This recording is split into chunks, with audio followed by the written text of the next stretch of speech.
invite you to be present, come join us, because it's a really good opportunity to share and learn more about all of these experiences. Thank you, Barbara. And we have good cookies. There's also a item out there on the table that is the meeting dates for this group here, the IANDS group. So in case you're interested and you want to know the dates ahead of time, feel free to take this. And also, if you have a bulletin board you want to put this up on, that's cool too. Thanks. And then we've got donations. So we pay the church, and then we try to pay for MailChimp and all the different things, that the expenses for the copying and all the stuff. So if you feel like your heart can donate $20 tonight, we would so appreciate it. And if you can't do that, then it's up to you. It's up to your heart. And we just will survive no matter what. I have lots and lots of bills from the previous last 16 years that haven't been paid, and I don't mind, so that's okay. So this is my love. I love doing this. So the box is going to come around, and go ahead and feel free to do whatever you want to with it. Thank you, sweetie. And now I'm going to read about tonight's speakers, and then I'm going to give you their bios. So in 2022, 2 weeks before his high school graduation, Jake Parks and his buddies embarked on a hike to Inspiration Point. Tragically, Jake succumbed to a heat stroke and died. Bereft by the loss of her beloved 17-year-old son, his mom, Jenny Parks, met Catherine Weissenberg, an author and evidential medium, and was able to receive proof that death is not an ending, and that their love is the bridge between this reality and the next. On what was to be Jake and his twin sister's grad night party, Jenny had the first of many after-death conversations with Jake. Join us tonight for an uplifting and consciousness-expanding evening as Catherine and Jenny share some wisdom and insights from Source and Jake's previous conversations. And tonight you'll also be able to experience a live session with Source and Jake in real time. After-death conversations, wisdom, and experiences like these demonstrate and affirm love's ability to transcend death, transform, heal, and connect us beyond life. Death isn't an ending. Love's power continues to grow. Catherine Weissenberg is an author, speaker, spiritual communication facilitator, and evidential medium. For over 37 years, she has been sharing her ability to communicate with Source, the deceased, and coma patients. Her gift has allowed several hundreds of people to communicate with their deceased loved ones. This is her fourth time speaking here for our IANDS group, and she has presented at the IANDS annual conference about her work connecting Kim Canton, whose son Jack died in the mudslide, and also Kim's husband, Dave. And I actually had worked with Dave and known Jack 10 years before he died at Mentor Corporation when they moved here from Ohio. Catherine is a co-author of the book Beyond Ever After, A Heart-to-Heart Journey Through Death and the Afterlife, the true story of how Catherine's mediumship skills allowed her client to have detailed conversations with her comatose husband and continue their dialogues after his death. To learn more about this incredible story, you can visit www.beyondeverafter.com. For more information about Catherine and her work, please visit catherineconnects.com. You can also follow her at Catherine Connects on Instagram, Facebook, and YouTube. Jennifer Parks has been the general manager of McDermott Crockett Mortuary for the last 20 years. She's committed to creating healing, sacred rituals that offer comfort and meaning, and partners with families to design ceremonies that honor each life in truthful, compassionate ways.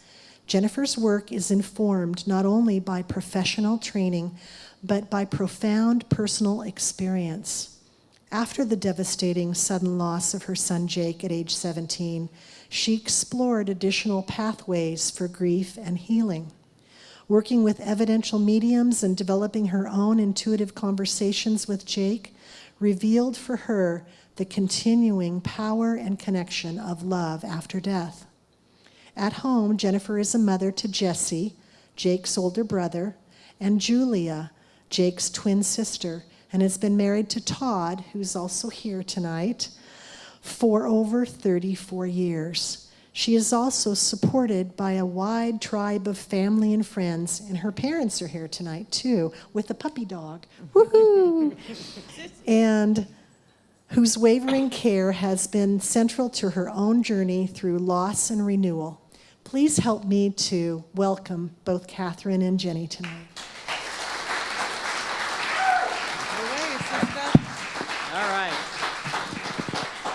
Okay, well, welcome everyone. Thank you for coming out in the dark. You know, it's getting lighter, it's staying light later, but so we appreciate you joining us this evening, Jenny and I do. A couple of comments just to let you know. Jenny and I have had several conversations with Jake, and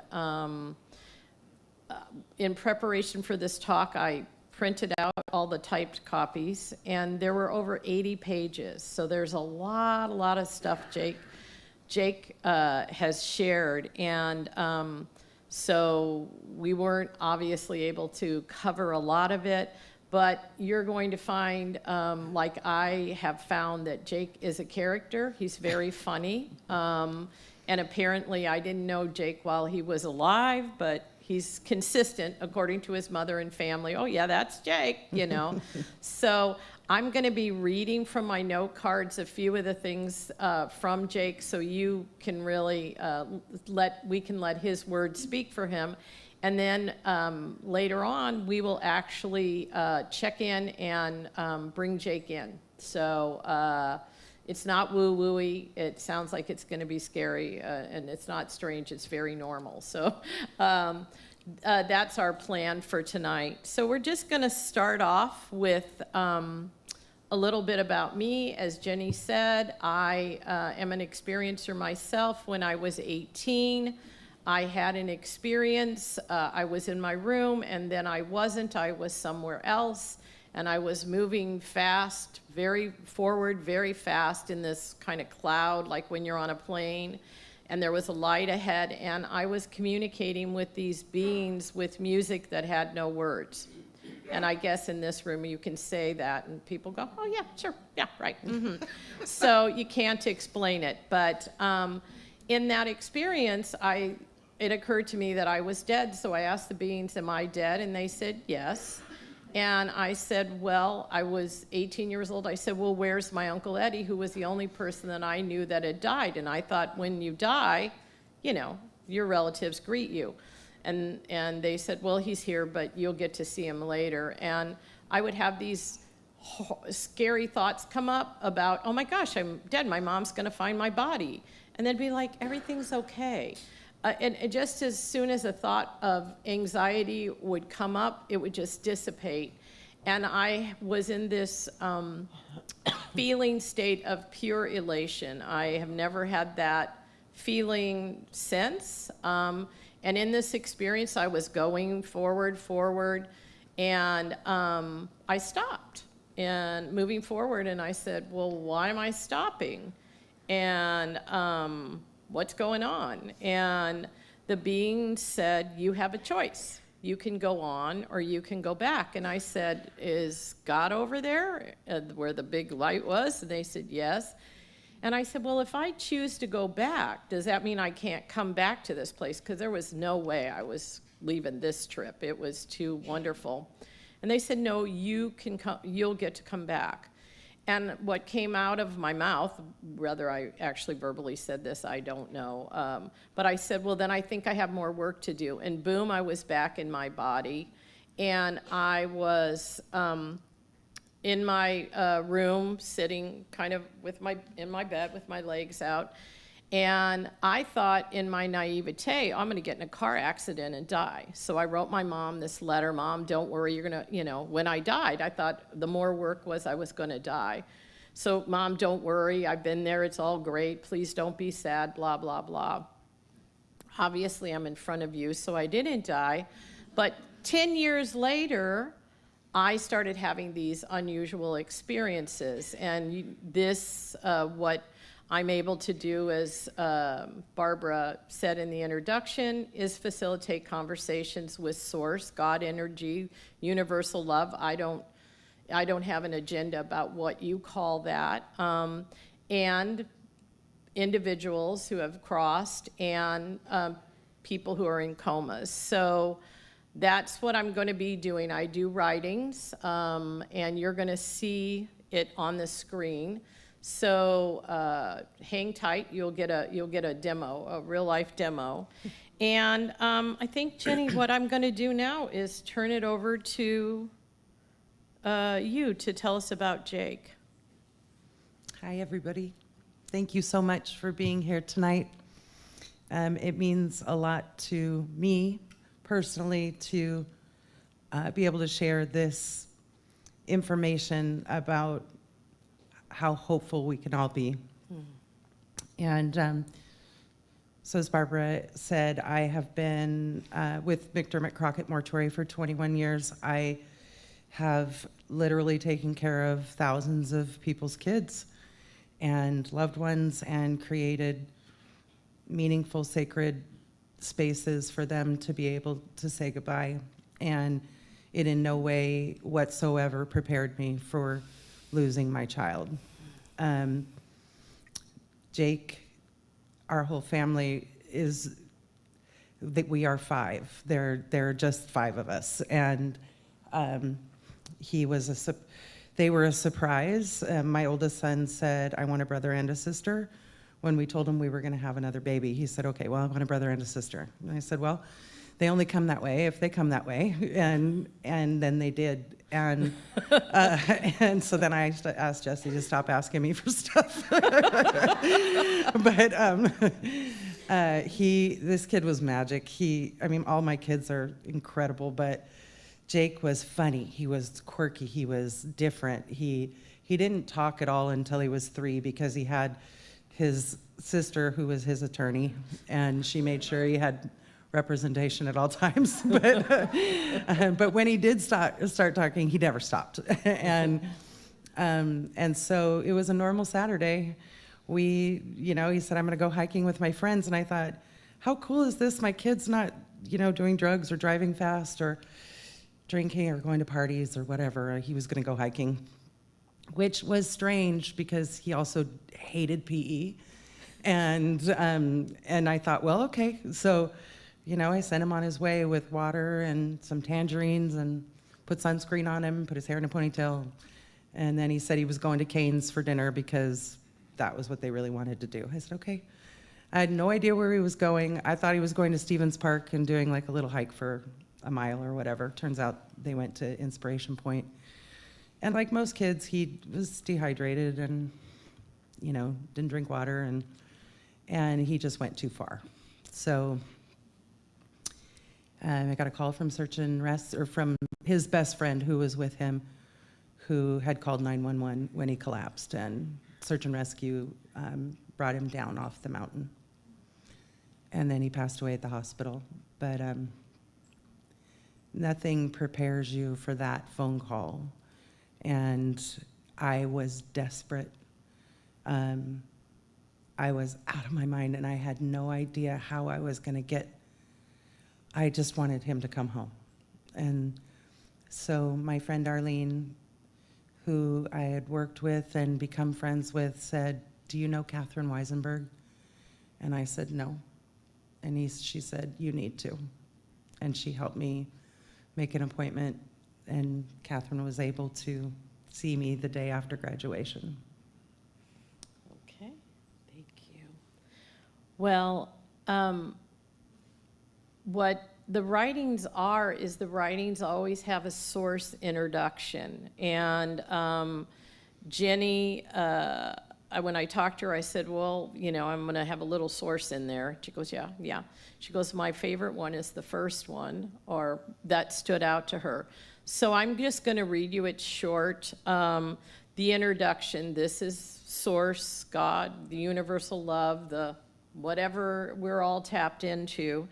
And so I ask you, if you want, you can close your eyes. You don't need to. It's very poetic and very image-laden, but I promise you it'll be okay. We'll be through it quick. So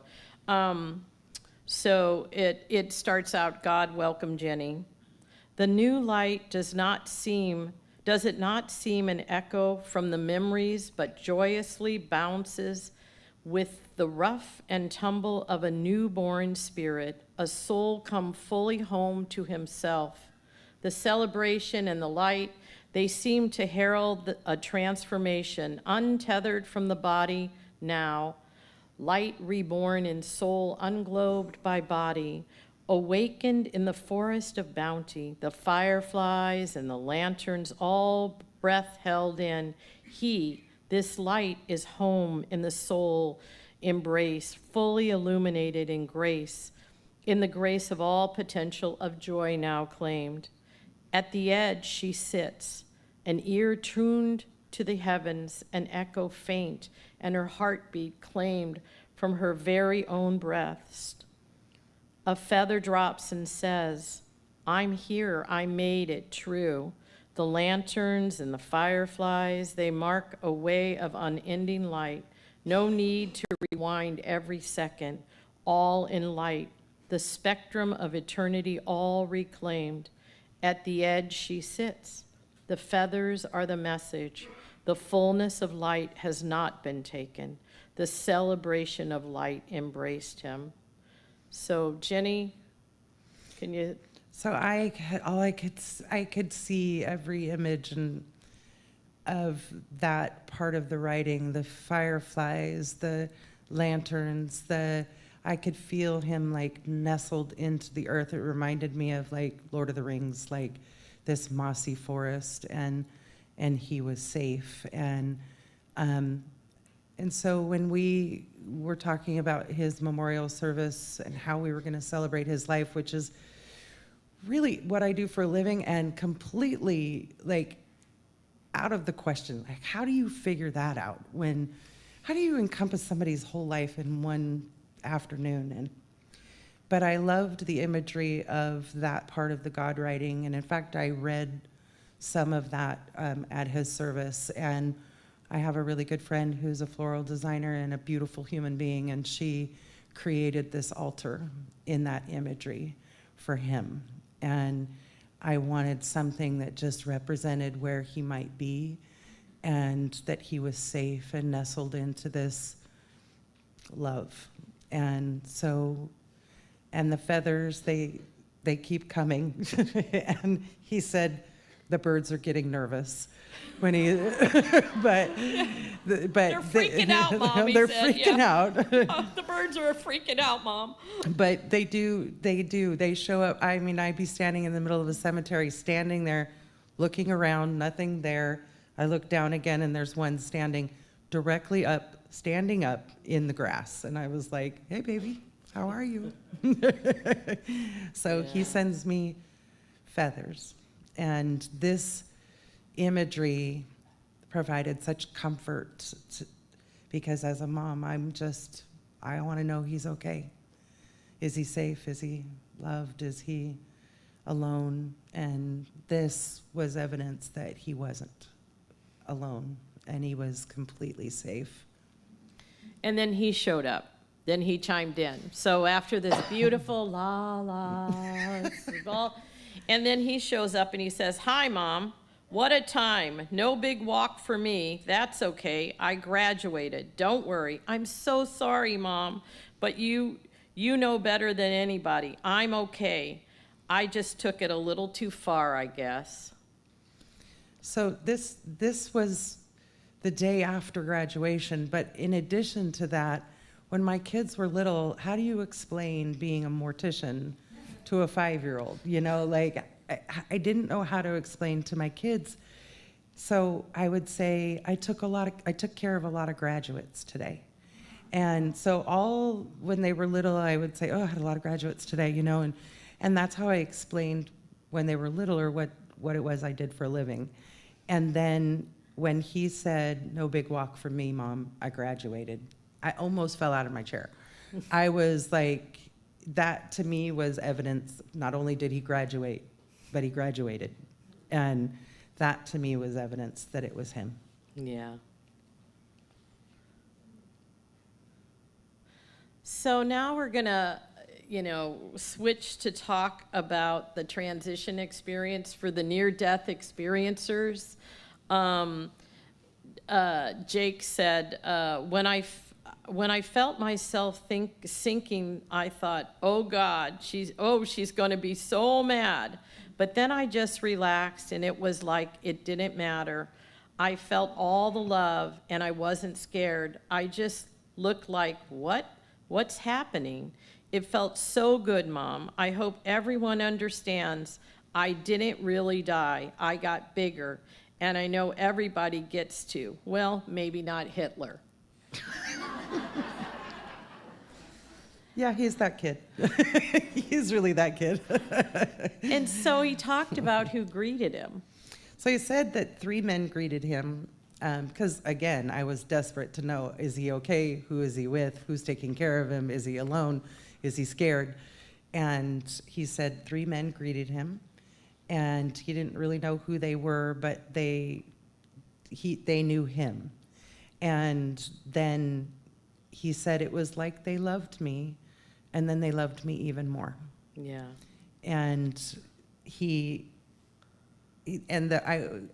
I said I wasn't mad.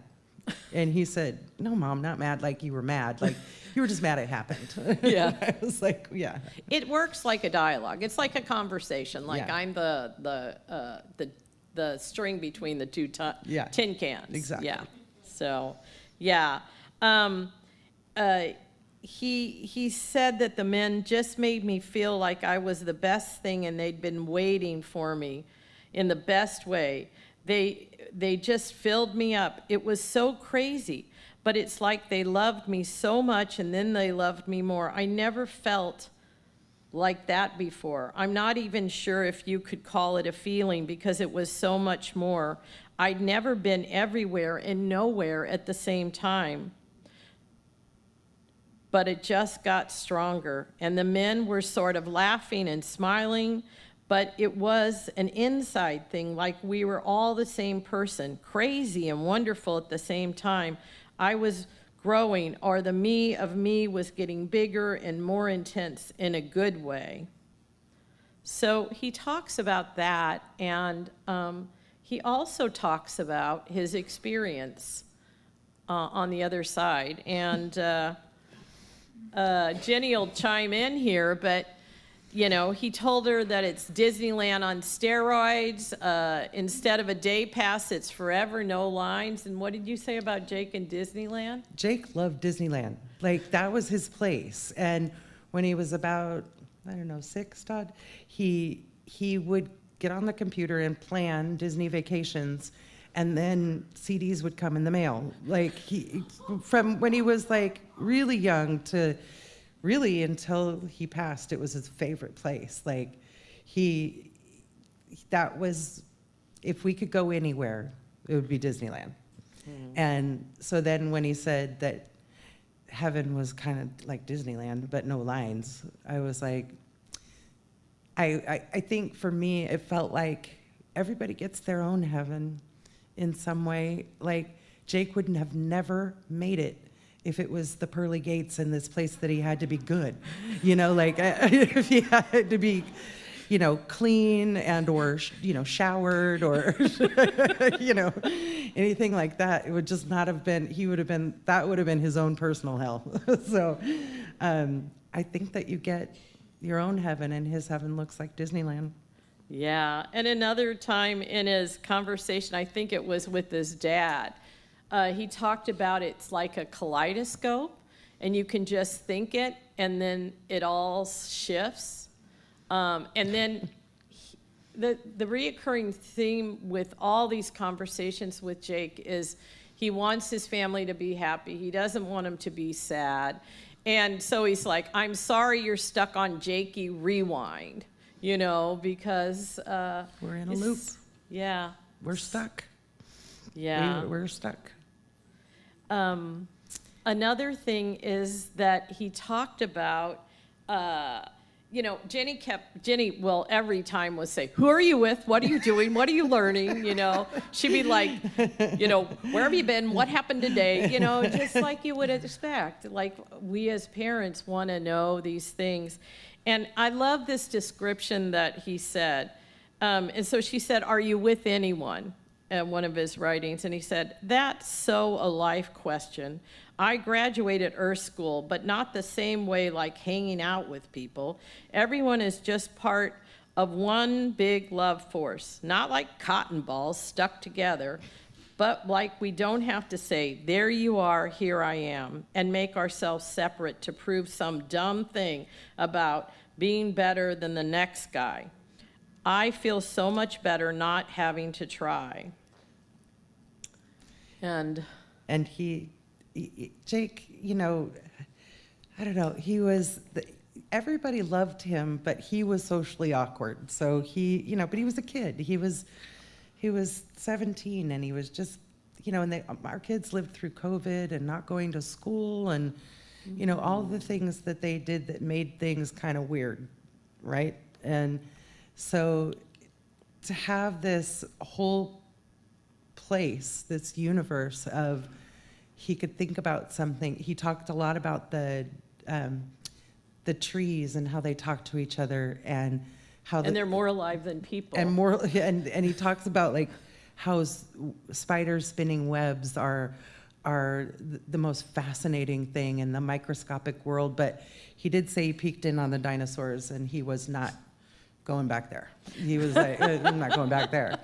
But to have this kaleidoscope, and I think about like those things that we used to have as kids where you could just pull the lever and it would change the image, you know, with a thought or what I guess we feel like is a thought, you know, he could just think it and be with people he knew or loved or. So Yeah. he had, you know, he had community. Yeah. And, you know, he's all about love, this guy. I'm sorry I didn't get to know him alive. I get to know him post spirit from the inside out. But, you know, love is there and it continues to grow. And I pulled out a few quotes that he said. He talked to you about super glue and love. Yeah, because I was shattered in a million pieces. And he's like, I don't know what to tell you, Mom. It's just love and super glue. And his prevailing message has always been, I love you all, and I know how much you love me. And it's okay. It was like we made this soul contract at some point before we incarnated, and he said, this is what I'm going to do this time. And I said, okay, at that time. And then I changed my mind when he died. You know, I wanted him back immediately. And he just kept saying, it's okay, Mom. It's all love. I see you. I see everybody. But he doesn't miss us in the way that we miss him. Because he is having absolutely the best time. Yeah. Here's a few quotes, Jake quotes. He says, it's a lovin', Mom, all of it. I flew out of my body, but the love stayed. And then he talked about love prints. He said this when he was talking to his dad. I don't even have to do anything. It's strange because there are my fingerprints everywhere, love prints. And as I've said, yours and Mom's are all over me too. you know, think about that when we're touching things and touching other people and, you know, his love prints. And he says, you know that just because I'm not there, but my prints are everywhere, I can still feel the love. I wish I didn't hurt you so much. He's very apologetic. He's consistently like, I really am sorry. But the good news, or not good, whatever, the interesting news is that Jake, drum roll please, has Miss a girlfriend. So he hadn't had the opportunity yet to have experienced having a girlfriend. And as I said, he was a little bit socially awkward. He was still trying to figure himself out. But he was really coming into himself, you know. That transition from 16 to 17 was kind of big. And he was that kid who advocated for himself. He's like, Mom, I really feel isolated, and COVID kind of did a number on me, and I think I need to go to therapy. And so I was like, let's do that. And so he was seeing a therapist, and he was really kind of getting there. He was growing up, but he didn't have a girlfriend, and he never learned to drive a car, and he was afraid of that. And but then I guess it was about 9 months in after he had passed one of the readings with Catherine, he started talking about Lucy. And I was like, who's Lucy? You know? And he said, Lucy is my best friend. She is my soul heartmate. Heartmate. She's my heartmate. And he is crazy about her. So all I know, and he gets a little bit shy because I'm like, can we meet Lucy? And he's like, give it a minute, Mom, give it a minute. And I'm like, but I want to meet her. And he said that she was 16 when she died, that her parents were very strict, unlike us, he said, not like you guys. And that he is just head over heels. So in my head, I call her Lucy in the sky. Yeah, yeah. He talked about, he said something like, I'm not too sure, you know, after he told Jenny about Lucy, and he said, I'm not too sure, you know, Lucy doesn't really grade me. She just says, I was dying to meet you, and we both laughed. So apparently she's got his sense of humor, too. Yeah, yeah. So we're going to talk about what Jake's doing. He's got some big plans, or he's doing this thing about helping people. You know, I've expanded my horizons now, and tell him about the little pops. So Jake was kind of that kid that he never wanted anybody to be sad or to feel excluded. When he was little in elementary school, he'd say, Mama, why are all my friends rocks and I'm a marshmallow? And I said, I think the world needs more marshmallows. But he had the most incredible imagination, and he would come off the wall with all kinds of crazy things. But there was a time when one of his friends our house is very chaotic. We had, I think, 14 kids between 5 girls. And so we had kids jumping off of the furniture and, you know, general mayhem. Birthday parties were a lot. And one of his friends came over, and he didn't want to go in because it was overwhelming for him. So Jake just sat outside on the steps with him at his birthday party. And, you know, he just was that kid. He just kind of watched, and he made sure everybody felt okay. And so he said he was helping people, getting these little pops of where people might need a little encouragement. And I was like, special needs kids, are you helping? Like, I mean, I had no idea what he was doing, but he said, no, not like special needs, like needs. Like everybody just needs some encouragement now and again. Yeah, and he said he wears silver sneakers and whispers into their ears, right? You got this. Even though he says, even though I don't know that they really do, but they need to hear it, you know? He was also a realist. You know? He was like, I don't know that they really have it, but I'm going to tell them that they do. And Jenny would ask, you know, do you see us? Can you hear us? You know, and Jake said that he went soul direct. He goes soul direct. It's better than the internet, right? And he said, because she was saying, Jakey, I love you through lifetimes. My love will find you. And he goes, well, I don't know about lifetimes, but I'm still working on the end of this one. But yep, I believe you, Mom. You'll find me, and you won't have to look because I'm next to you. I'm inside you. It's like the growing part of me is getting bigger and bigger and bigger and feels it all. And then at one time he said, sure, Mom, I'm dead, not death. I don't get to, he says, and I don't get to peek where I'm not invited. So, you know. I said, can you see us? And he's like, yeah, you know.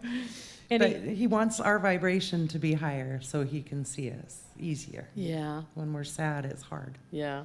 He said, you know, I miss you, but because that's my family and my home and my place, it's like you'd like to be able to see me all the time. Only I'm not as entertaining. A ghost boy can't rock it like I used to. So you can see, it seems like, and there are tears, and and there is sadness, and, but he's so doggone funny, this kid. He is hilarious. So Jenny talked about what is he learning, and some of the things that he said that he's learning. Do you remember?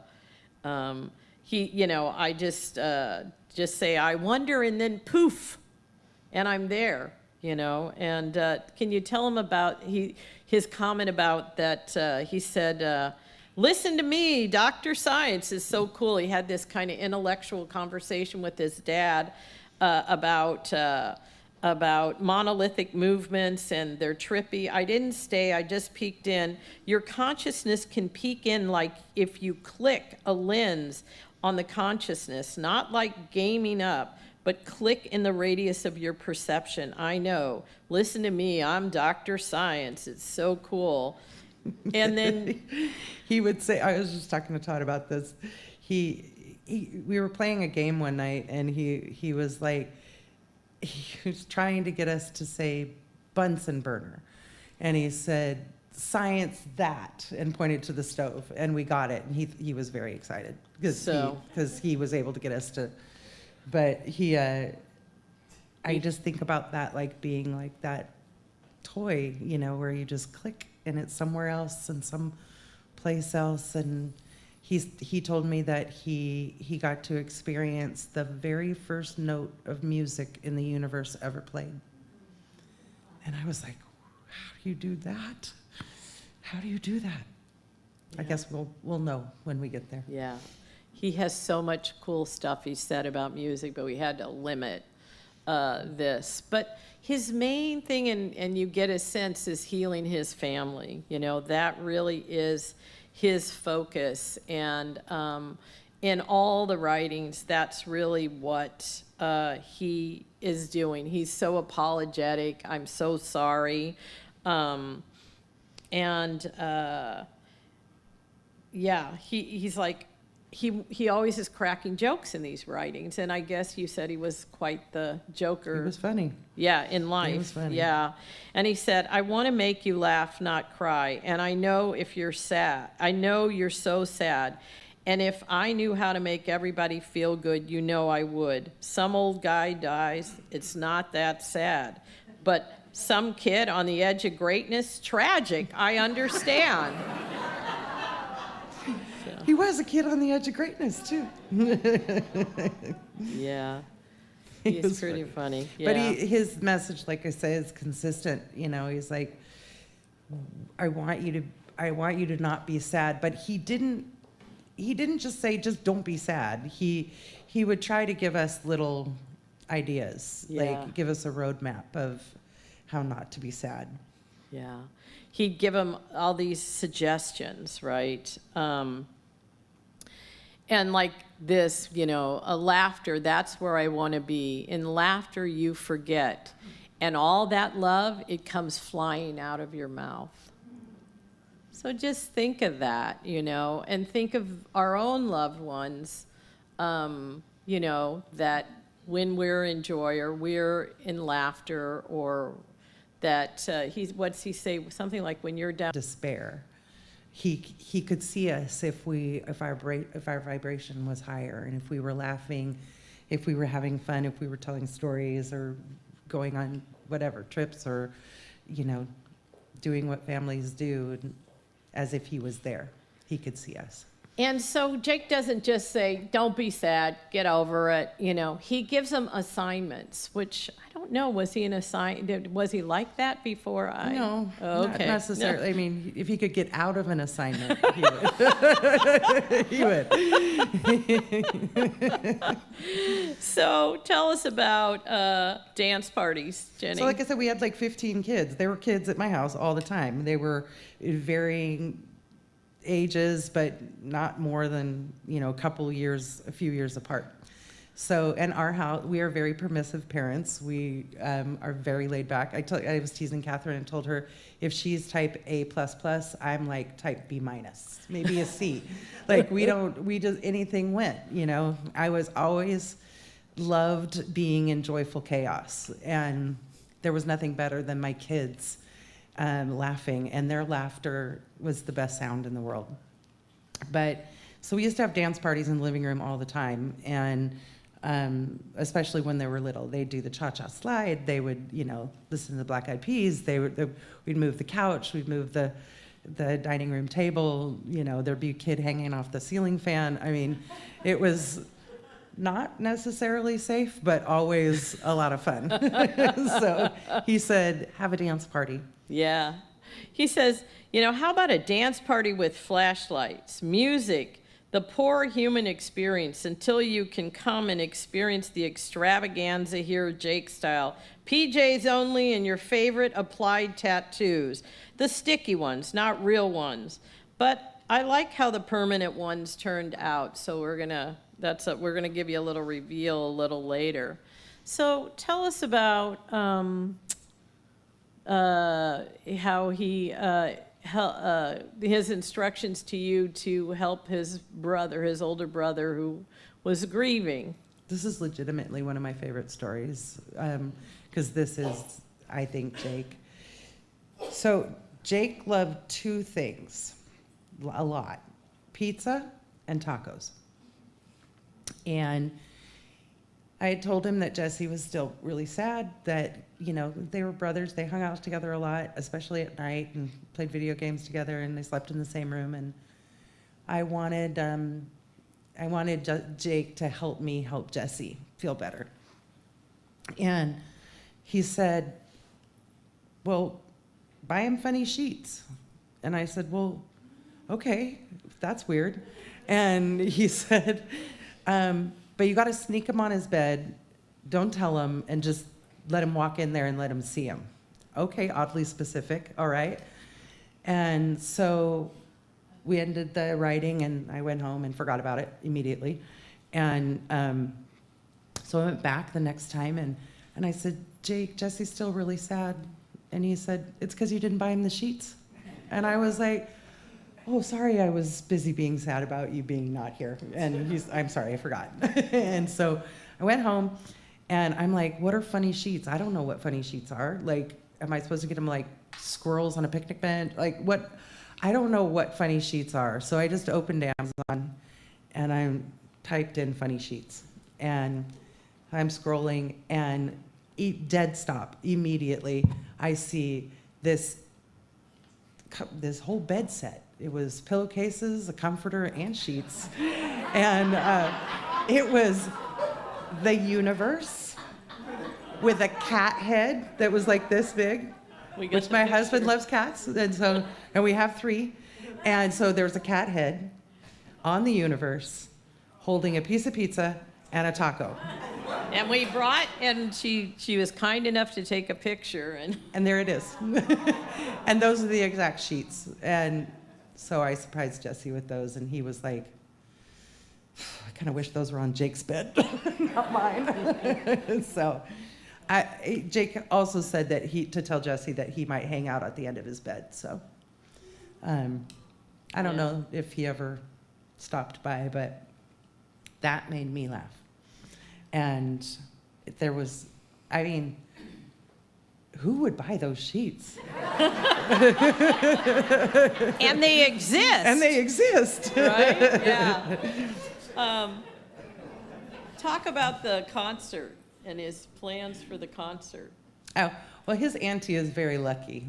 And so he suggested that maybe she go buy some lottery tickets so that we could get some money and get good seats at a Green Day concert, which was his favorite band. And so, and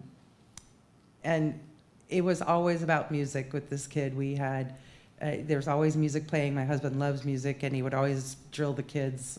I'm sure none of you do this, but like, Jesse, who's this band? It was always Led Zeppelin.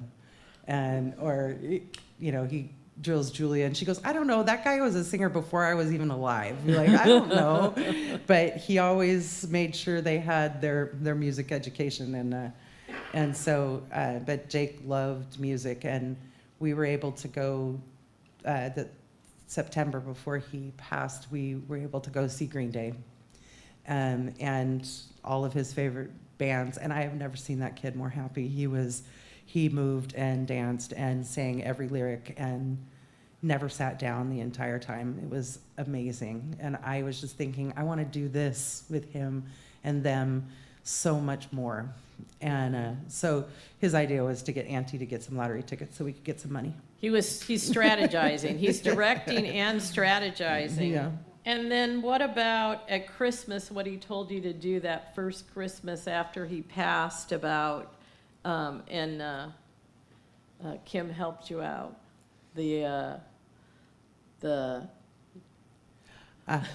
So Jake loved his best friends. He was really connected to these kids who he had been friends with. Lucas was his best friend that he had known since kindergarten or first grade, and they went all the way through together.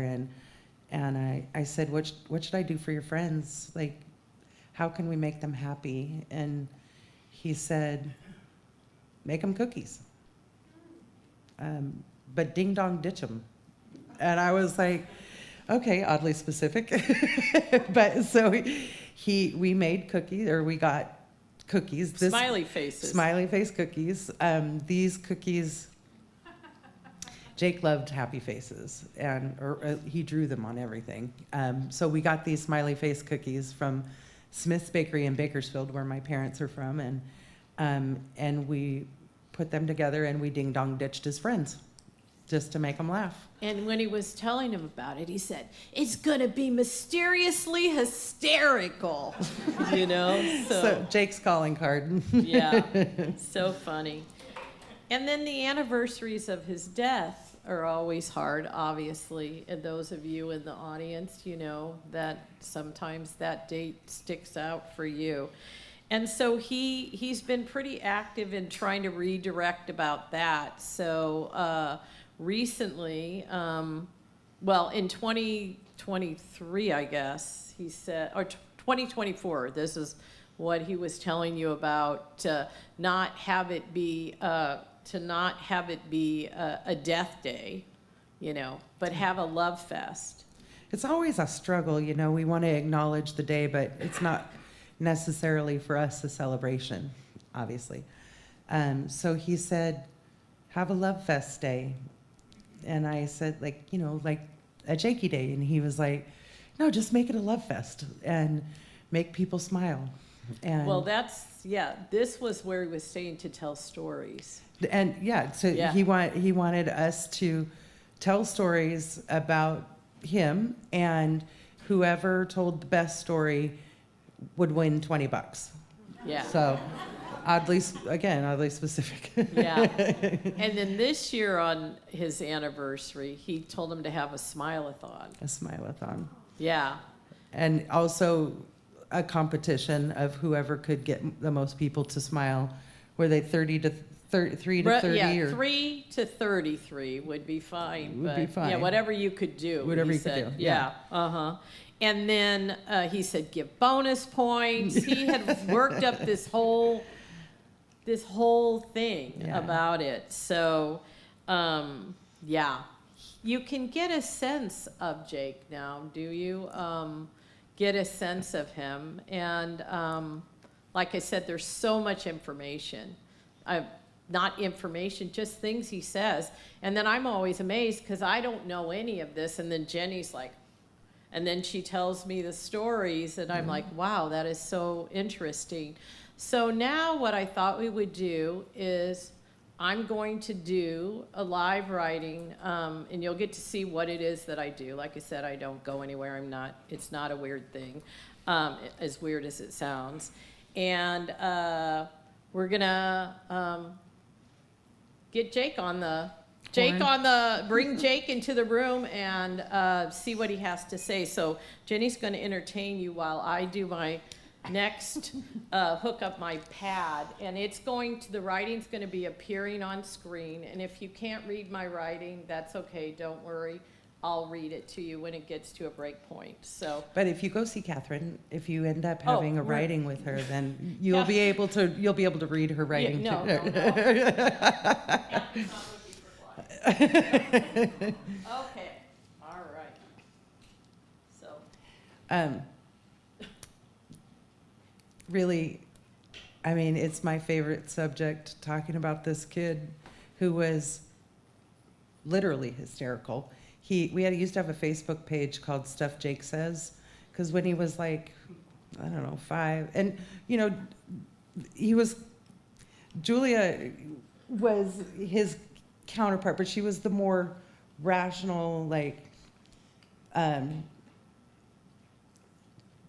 she was like, Jake, come on, because he would be bouncing off the walls. And so one time Todd took him to Miners, I think, or Ace Hardware or something, and he was like 5, and he said, I don't want to go in. And Todd said, you're too little to stay in the car, you have to go in. He goes, fine, I'm just going to be your worst nightmare.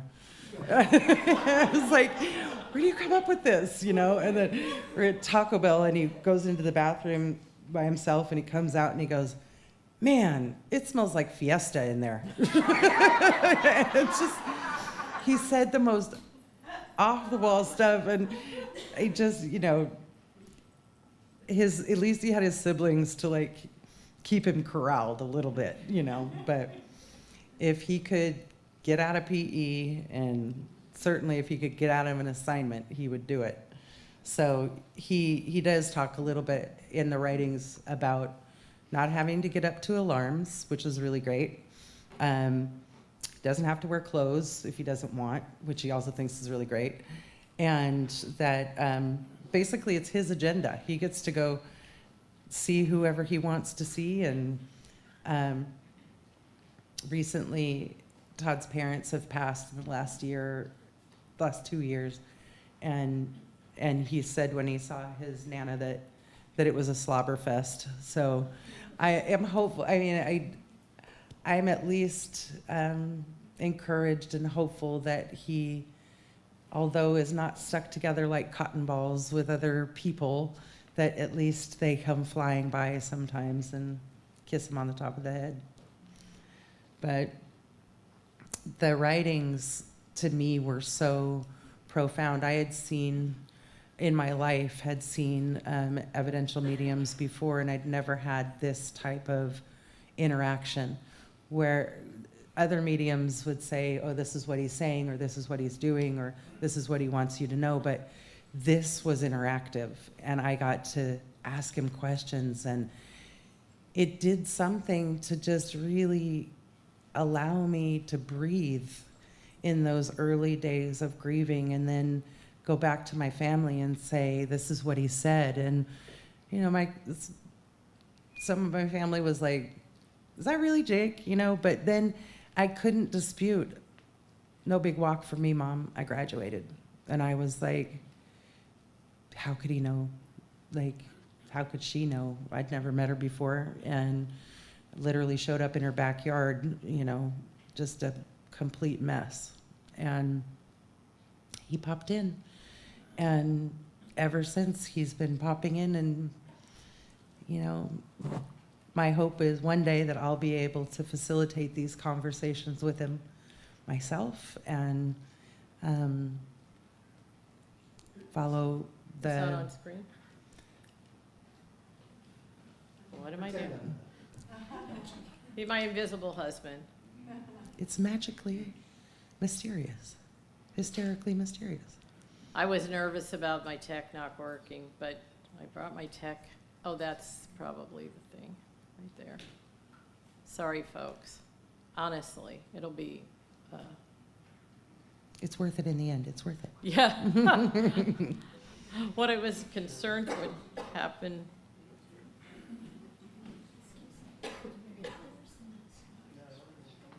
Right there. Okay. All right, here we go, folks. Okay, so it's going to appear on screen as soon as this goes away. There we go. All right, so what is the pen isn't, the pen's not talking to it. Oh, I can get Jake, but I can't do my iPad to my computer to my, sorry, folks. Thank you for your patience. I'm just telling it I have my pen. Okay. All right. I'm not touching anything. Look, Mom, no hands. I have connections, but apparently not connections. We're going to do questions and answers after they're all done, so if you have any questions, keep them in your mind, and then we'll go ahead and Great. do a question and answer session. I'll walk around with the microphone and let you ask the question. And Thank we'll you. answer. Barbara? Okay. Oh, yes, and I also need to, yeah, while we're doing a second, why don't you go ahead and come up for just a second? She had something she wanted to announce. Okay. There we go. Great. That'll give us something to, perfect. Oh, yeah. Ben, can you, thank you. I think, not quite, yes. So get to relay.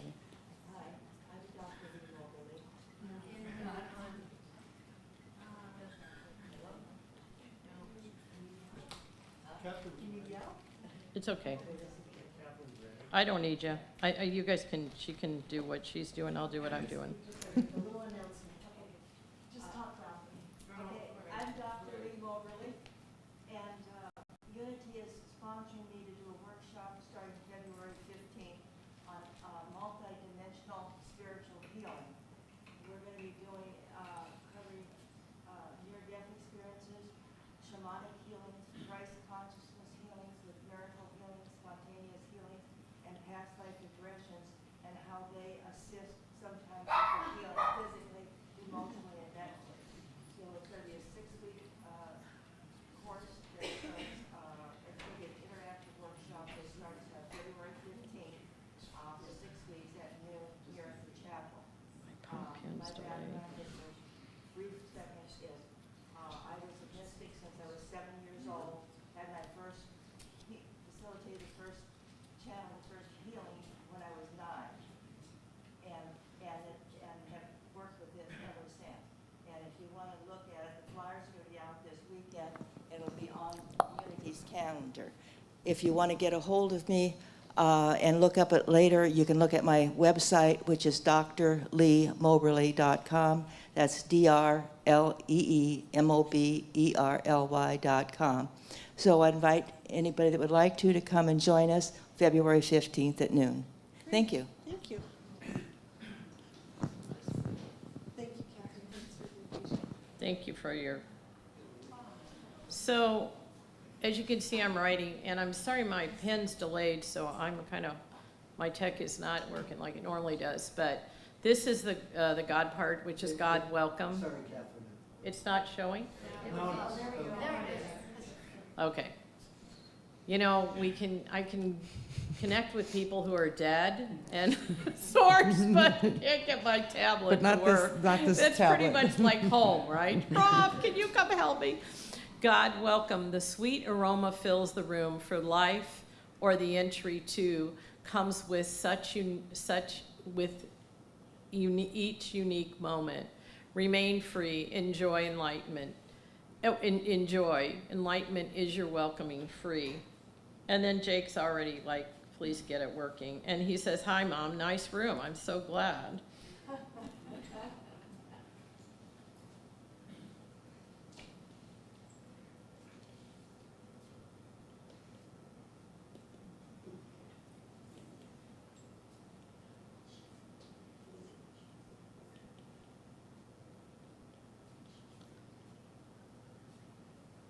Sorry, it's not showing up. So he said, what do they want to know? Okay.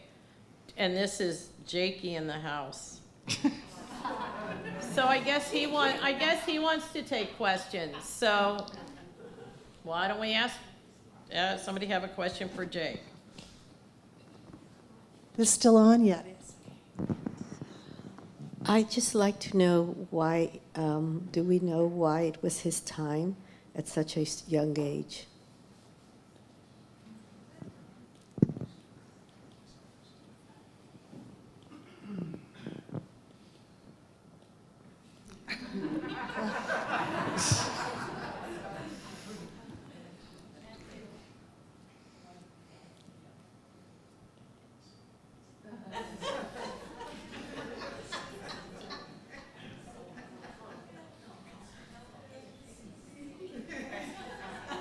That's for me.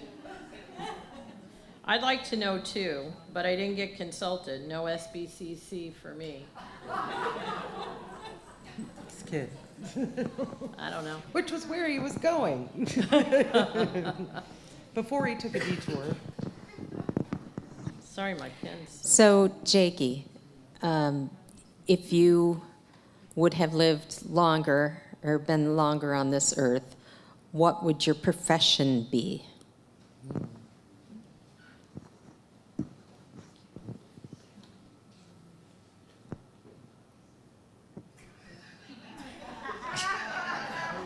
World peace and stand-up comedian.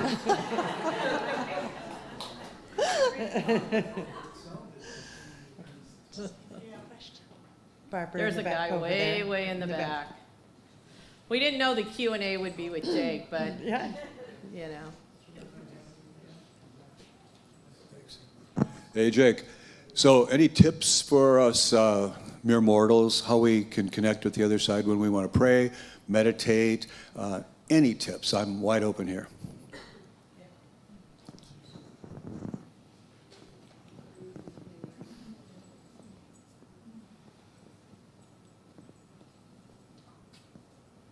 Turn up the music.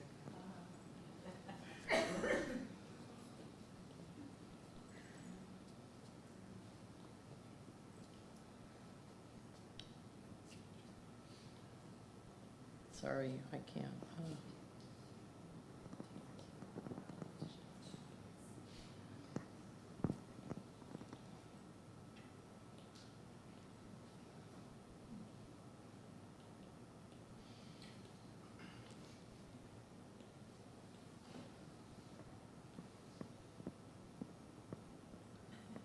Breathe and believe, turn up the music and move. It tickles you on all dimensions, alive. Don't try to die to be free. Sorry, my pen's just not working.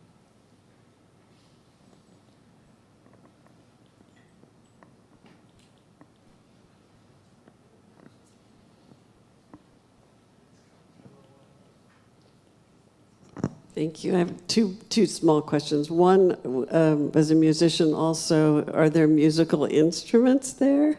And also time, we have Kairos and Chronos time here. Is time a thing there, or is it just like expansiveness? Sorry, my pen's not keeping up. Nope. He already answered all of your questions. Nope, nope. Is time a thing there? Is there an instrument? No. What was tip number 1? Oh, a tip number 1, according to Jake, illuminate. Sorry, my thing didn't work. Jake, I'm wondering if you've Hold on met- 1 second. Okay. Illuminate yourself. I guess you were talking and he was talking. Go ahead. I'm wondering if you have, and your friends have met Luna and what you all are doing. Lucy? Luna. Lucy? No, if, Romping. Yes, romping. I don't know. what that is. I don't know either. but- Oh, that.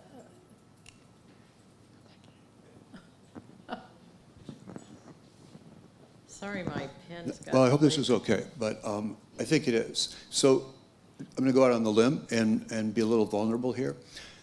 The question that I asked, if you all recall, was about connecting and praying and the other side and all that. So nobody knows this, Catherine doesn't know this, but since I've been out here in Santa Barbara for about 3 weeks, give or take, I come up periodically to visit family.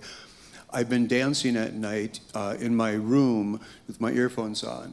And my background included a lot of dance and movement and so on and so forth until I had some injuries and have had to have some surgeries. And I've been depressed. And I haven't been able to find that joy, that spark again in myself. And because of some things that are physically going on, I have considered alternatives. And so that message couldn't have been more specific. And of course, it was meant for all of us. But that was very personal to me. And the fact that, I mean, I just told a very close group of my family last night when I had a birthday party a couple days ago, and so they had a little gathering, and I said, you know, I've been dancing at night. I said, I haven't felt this good in so long in these last couple of weeks, just putting on, and I'm finding myself again. And I'm not worried that because I had some nerve damage, I can't do what I could do, but I'm still finding a lot of things I can do that I wasn't even giving myself permission to find anymore. So anyway, I can't say any more than that, but thank you. Like, wow. Wow. He said, Psychic Jake. What did it say? Psychic Jake. Does anyone else have another question? Okay, over here. Okay, this is very weird for me because I have a very different belief system. However, I had a dream, and I want to know if you were there. You were part of that dream.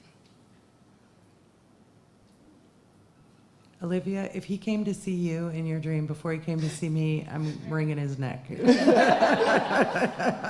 He only said one word to me. Which was what? Well, I want to know if that was him.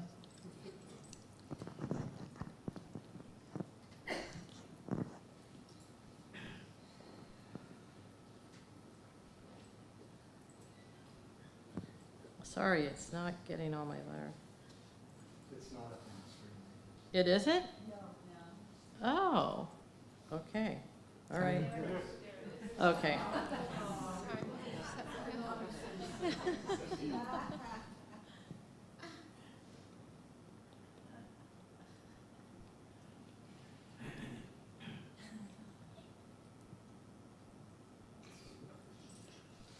He says, sorry, my pen normally, hello, it's okay, I didn't have one. And yes, you said, I didn't have one. He didn't have beliefs before either, I guess, or something. Or he said, I didn't have one, a belief system. And yes, and then he said, sorry, Mom. And then he said, he's talking to you, you set me up, not talking, Mom first. I don't know what that means. Yes. It means, yes, it was him, and he's not talking, and Mom goes first, I guess. So, whatever. He's not going to say. Anything? Anybody else? Yeah, I I'm just with, helping some people who are facing death right now, and if you have any suggestions on what I can do to help people who are facing the end of life.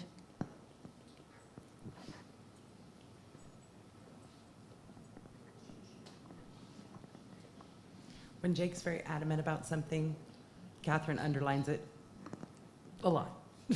So he wants you to know.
Sorry.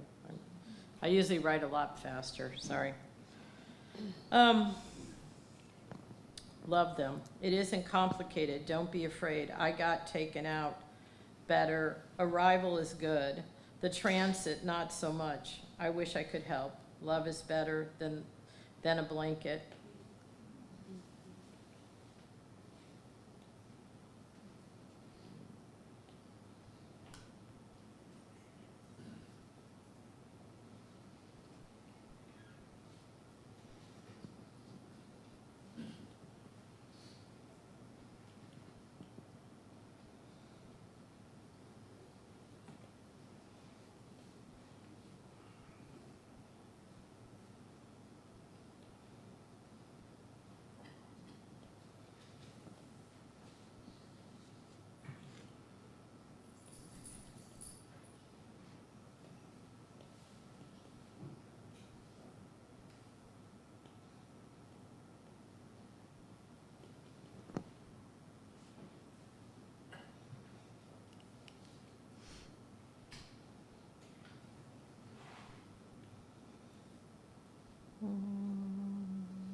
Love is better than a blanket, and no, it's a wonder. And to help people, something. I had men trying to save me too. I took it too far. It all turned out good. The thing about dying, I think, that Jake's taught me is that no one can really prepare you for it, but when you get there, it's pretty great. I'd like to ask you something kind of specific. He said the best. When you're hearing from Jake, do you hear his voice, or is it an impression you have in your mind? The experiences, I think that for whatever reason I'm able, when you think a thought in your mind, are you hearing a voice? No. But you are kind of, right? And that's what it's like for me, is I'm whatever reason, I don't even know, I never figure out, because anyway, I've given up trying to figure out. But it's like feeling him from the inside out. So it is sort of like I'm hearing him, but I'm not hearing him, because it's so much richer than like if I heard somebody talking. It's like it's just sort of like an essence thing. So I'm sorry that it's hard to explain, but it's wonderful. And what's really, I'll share another, just a quick experience. So with Jake, I was doing these writings, we were having these conversations, Jenny and I, and when we do it, and I'm not on technology, it goes a lot more fluidly, and there's a whole lot more being said, but anyhow, she told me that Jake and his friends made a movie. Mm-hmm. And so, one of Jake's best friends was in the Mad Academy at Santa Barbara High School, and he was always kind of their muse a little bit. I don't know why, but he did a movie called The Big Fella. Is that right, Todd? Big Fella. The Big Fella. And Carlo won awards that year for this film, and Jake was amazing in it. Not just because he was my kid, but like he really got into it, and it was fun for him, I think. And so then I was able to show Catherine Jake alive, and I hadn't really ever thought. I mean, I've been doing this for almost 40 years, right? Or maybe 35 at that point.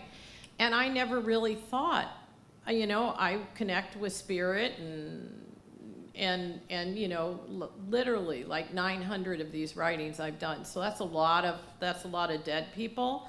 And, but then here is Jake.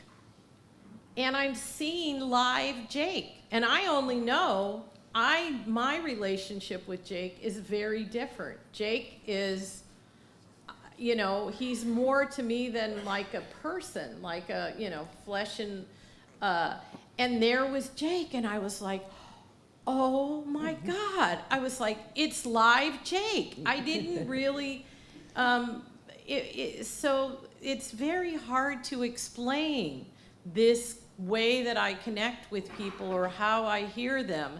And it was fascinating. Same thing with Jack Canton. I've helped Kim Canton a lot, and she's a good friend now, and I was part of her Sacred Search team for her son. But anyway, I saw a video, and I was like, oh my God, he was yeah, I don't know. And when she said, I don't know why he was, if you didn't notice when Jenny was describing it, and she said, I don't know why he was his friend's muse, and he goes, because I'm the guy, right? So, and I guess he's the guy. So, yeah. We have another question. Sure. I mean, I'm saying sure like I'm doing anything here. So, two things. First of all, I want to say thank you, Jake and Catherine and Jenny, for being here and doing this. And my question is, I want to know about animals out there, because my beloved dog died the day before Christmas. And I'm wondering what you know about animals up there. So, as you can see, the answer is already down. So sometimes he answers the questions, or they answer the questions before you got it out of your mouth. And he goes, yes, he's very cute, slobbers a lot. So, I guess talking about your dog.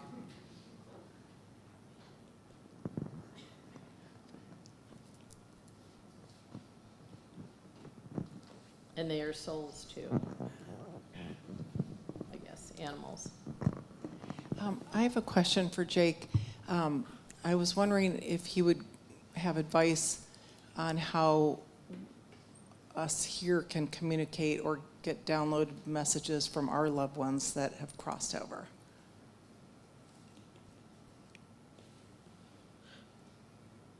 I'm sorry, he's just funny.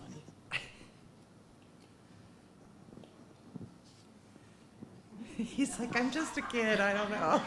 He's talking to his family. He's like, aren't you loving this? People are asking me. Wow.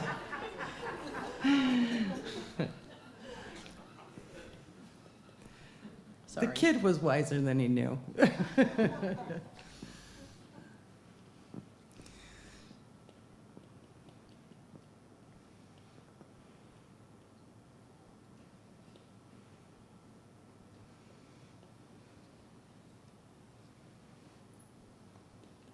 I wonder what Jake thought when Catherine like tapped into him.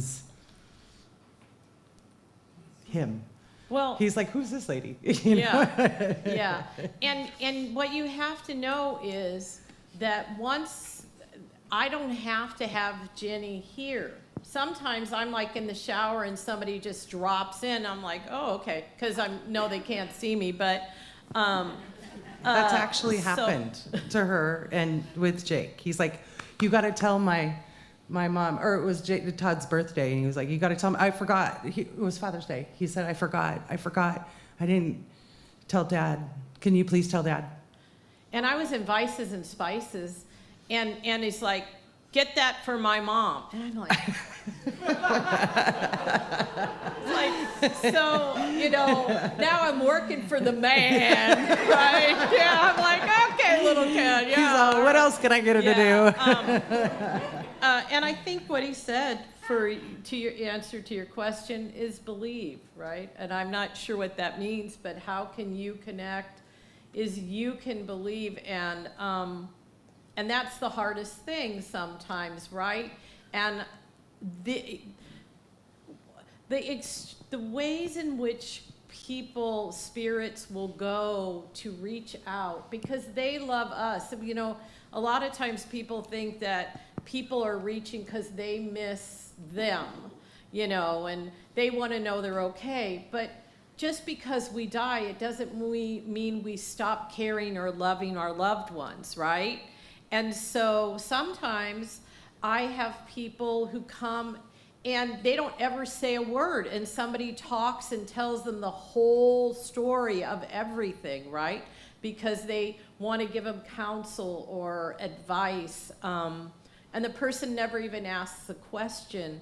So sorry, Jake, I'm stepping in, but really, I know from all these years, and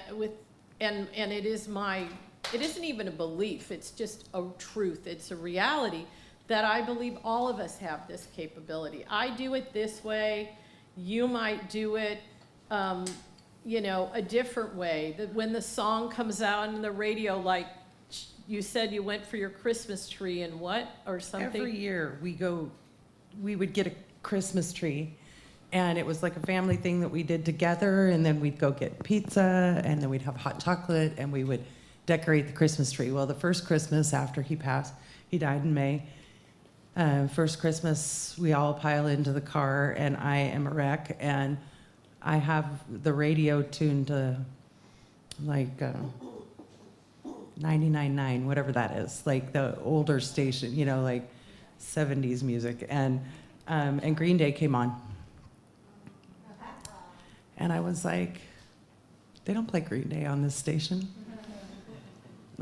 And so then I asked him, did you play Green Day when we went to go get the Christmas tree? And he was like, yeah, I did. He said, shotgun whenever I want when you were talking about going to get the tree.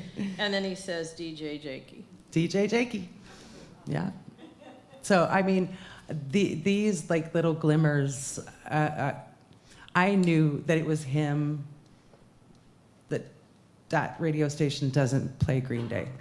And I knew that was him in that moment. Didn't make me, it made us all laugh.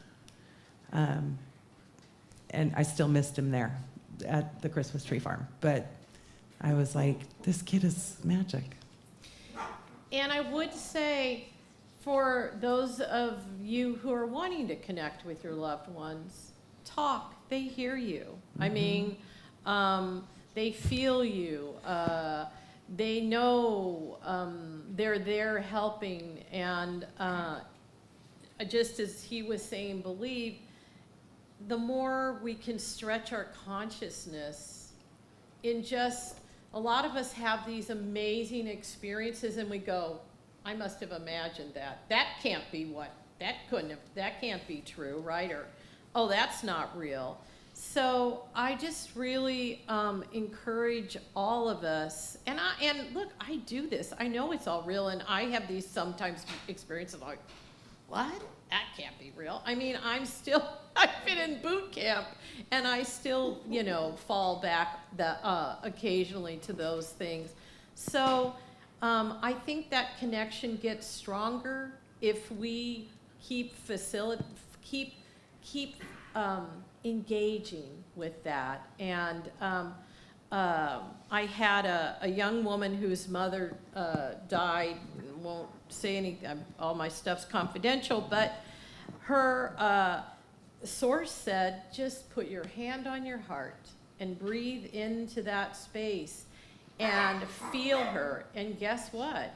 She could feel her mother, and so and then she can do it anytime. So I think it's, if you get an intuition to do something, or and you're like, whatever, like, okay, wear the Red Sox. I don't know. I mean, something strange. Go with it, because they do send us messages, and then, so, yeah. Catherine, we have another question. Oh, sorry. Oh, hey, Catherine. Hi. I'm not used to talking to Jake, but Jake, I know you're right there. I'm used to talking to you, Catherine. Okay. But this is what I want to ask Jake's opinion on.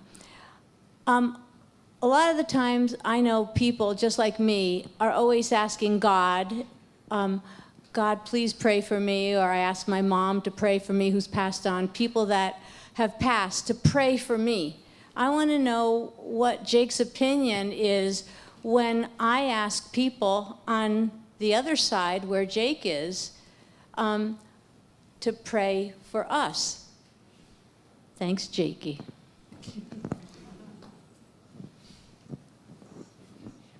He said, well, my pen's not right. He says I put it on a paper so I don't forget. That's what he said. Okay. My pen's not working. Hey, Jakey, it's Auntie. He said, Hi, Auntie. he said, I know. I just wanted you to know I miss you, buddy.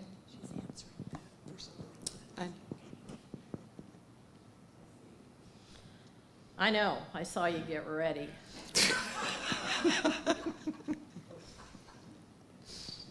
I just wanted What a routine, he says. You can tell.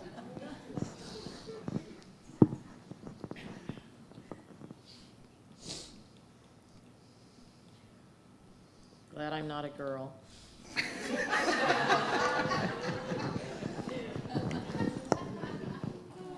Were you hanging out? He said body optional now. Body optional. We love you. Wouldn't that be cool if you could jump into another body? Like, come visit? Want to say it again? Oh, okay. He heard you. Okay. What did he call it? When he morphed into his, I was looking at Julia look in the window one night, and I could totally see Jake's face. He was bizarre.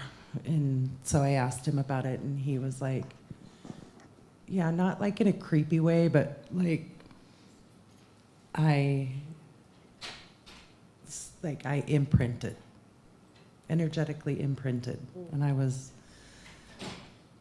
thought, okay, I don't know. How'd you do that? Do it again.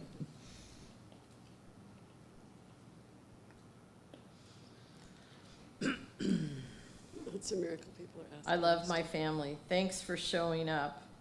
I think he said, no was this K-N-O-W word. It's a miracle. People are asking me stuff. We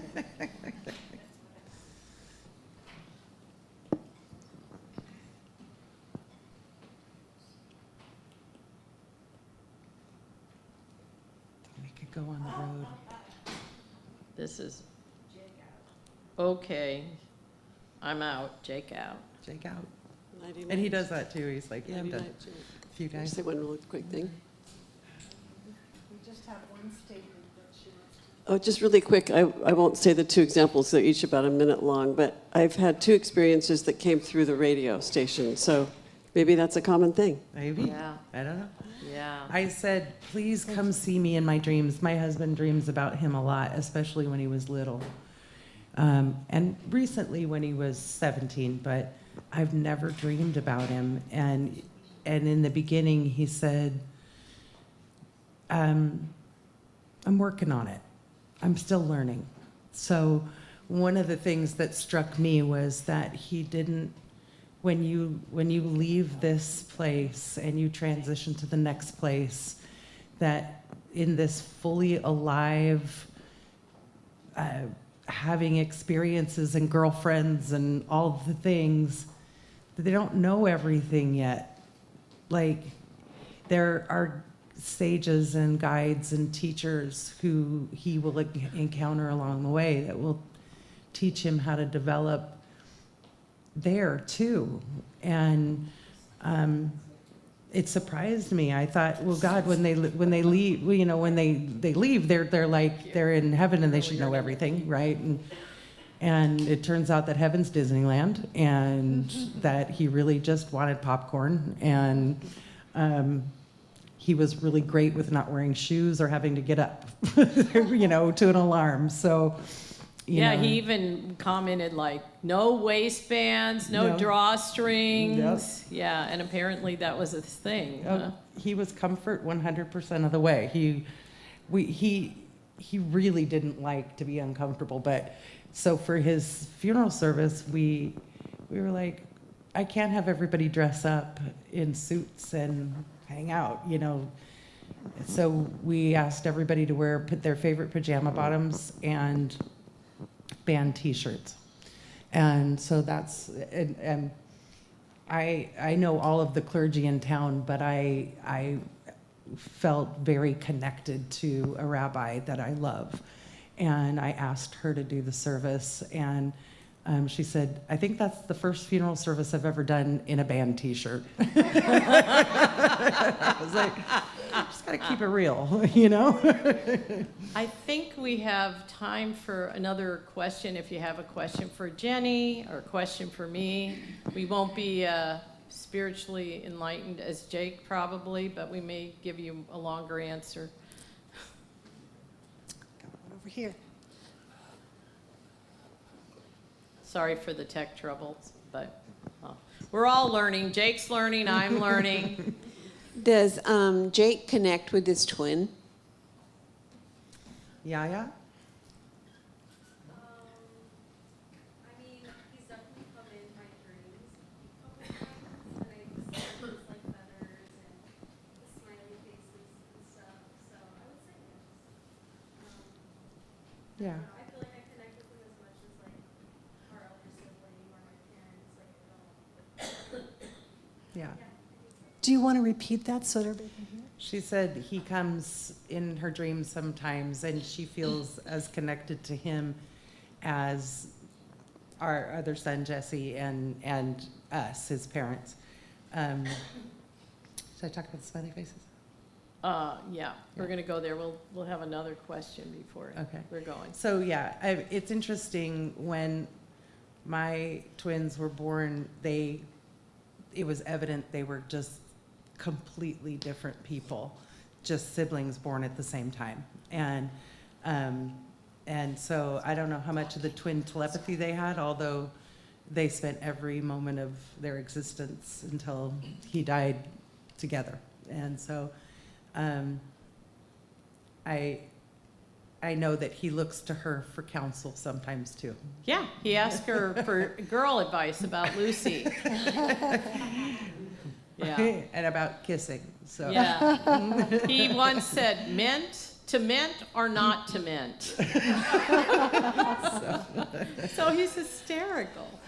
Can you talk about this? We're gonna do that. Yeah. Okay. I think we have time for a couple more questions if anybody. Yeah, Jim is over here.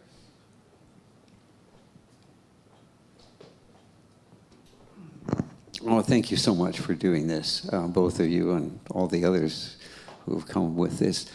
Has past lives come up at any time? Has a question been asked about that?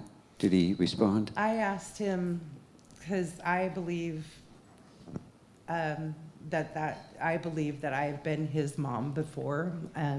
In other readings that I've had, the medium said that I taught him to read by candlelight. And so that's something that I believe. I did ask initially, as soon as he died, if he would come again, and he said, "I really like it here." And I don't think so. Not right away, at least. And then he referenced in one of the writings, because I said, "I will love you through lifetimes," and he said, "Well, I don't know about lifetimes, because I'm still trying to figure out the ending of this one." Yeah. You know, but. Yeah. But either way, I know that I get to see him again and kiss the top of his head and smell his hair, and I cannot wait. Although I know it's going to be a very long time here, it'll be a blip there for him. Yeah. Yeah. Yeah.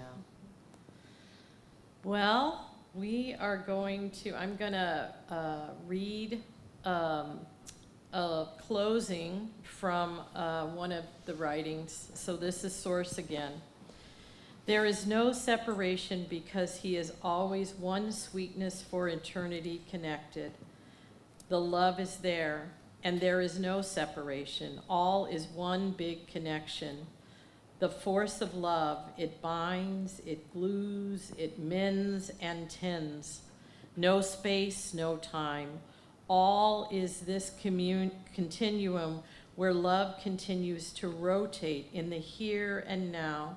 The horizon points collide eventually, and love is the homecoming for all.